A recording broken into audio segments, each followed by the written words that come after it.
Smart board থেকে এখানে আমরা রিমোট সেন্সরগুলো কীভাবে কানেকশন করব খুব সহজেই লেখা আছে এখানে 5 ভোল্ট। তারপর আছে এলইডি রেড লেখা আছে, এলইডি গ্রিন লেখা আছে, আইআর সেন্সর, আর এখানে জিএনডি আছে। কিপ্যাডের সংযোগগুলো আমরা এখানে দেওয়া আছে। আমরা এখন একটি পুরাতন তোশিবা একটা টেলিভিশনে সংযোগটা আমরা কিভাবে করলাম আপনাদেরকে দেখিয়ে দিই, তাহলে আপনারা নিজেরাও এটা ঘরে বসে করতে পারবেন।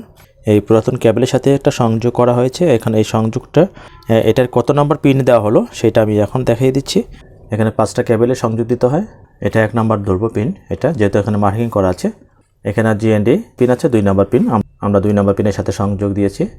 5 ভোল্ট দেওয়া আছে 4 নম্বর পিনের সাথে, 1 2 3 4 নম্বর পিনের সাথে সংযোগ। আমরা মিটারে একটু দেখলেই বুঝতে পারবো।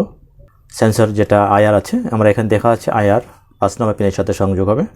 1 2 3 4 5 নম্বর পিনের সাথে সংযোগ হয়েছে। রেড লেখা আছে, আমরা রেড হচ্ছে 8 নম্বর পিনের সাথে সংযোগ হবে। 8 নম্বর পিন হচ্ছে 1 2 3 4 5 6 7 8 নম্বর পিনের সাথে সংযোগ রেড। এলইডি গ্রিন আছে, এটা হচ্ছে যখন আমরা পাওয়ার অন করব তখন গ্রিন লাইট জ্বলবে। এই যে 7 নম্বর পিনের সাথে সংযোগ হয়েছে।